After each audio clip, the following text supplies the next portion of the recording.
mu rwego rwo gukomeza kwifatanya n'abanyarwanda muri iyi minsi ijana yo kwibuka. Ibitaro bikuru bya kaminuza nk'uko bisanzwe bibikora byafashije abarokotse jenoside babiri batishoboye bo mu murenge wa Rwaniro, akarere ka Huye, gusana inzu ndetse no gushyira ibikoresho muri izo nzu, banabagabira inka kuri buri muryango kugira ngo bakomeze kwiyubaka.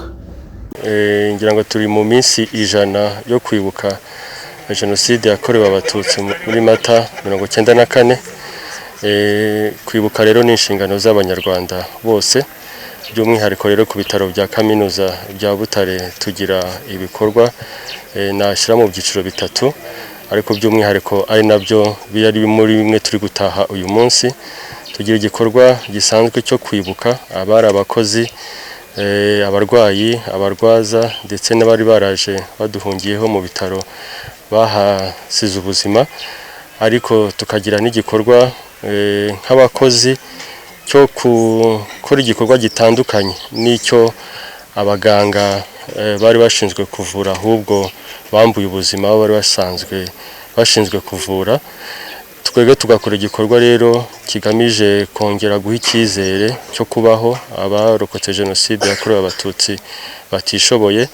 Mu bikorwa rero tumaze imyaka igera kuri 14 dukora cyo kubagabira inka mu mirenge itandukanye yo mu karere ka Huye, mirenge 12 ndetse n'indi mirenge 2 yo mu karere ka Gisagara.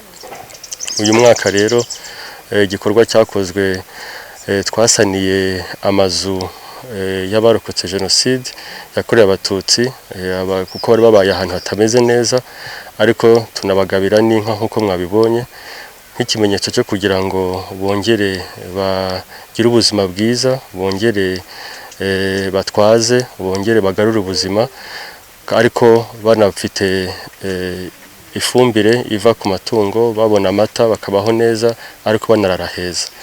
Ibyo byose rero twabifatanije n'akarere ka Huye ndetse n'umurenge kugira ngo tubashe kubigeraho.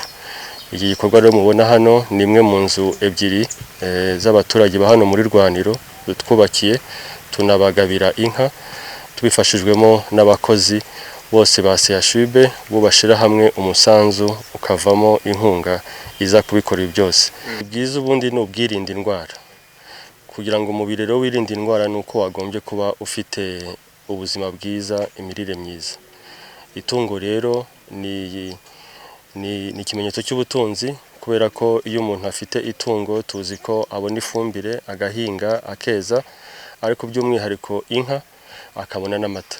Amata akongera imwe mu funguro ryuzuye umuntu abona, kugira ngo abashe no kugira umubiri ufite intungamubiri nziza, kandi n'umubiri ukiyubaka ukanabasha no kurinda indwara muri rusange.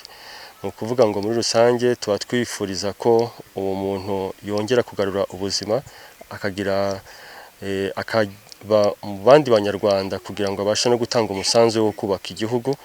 Amateka yamukoreweho y'iyicarubozo y'ubuzima bubi mu myaka 30 yabayemo yose, akabasha kongera kugarura ubuzima, akagira icyizere cy'uko igihugu cye kimukunda, kandi n'abahari bose babasha gufatanya nawe kugira ngo yongere kwiyubaka. Mugani mu Kinyarwanda uburyo Imana yirirwa handi, amara kwirigata mu Rwanda, yarahatashyize na Kagame, manura u Rwanda barumanitse, ababyeyi benshi bari gusara, Kagame araza araduhoza, dusuka amazi ku mutima, Jeannette we, Jeannette Imana iguhe umugisha.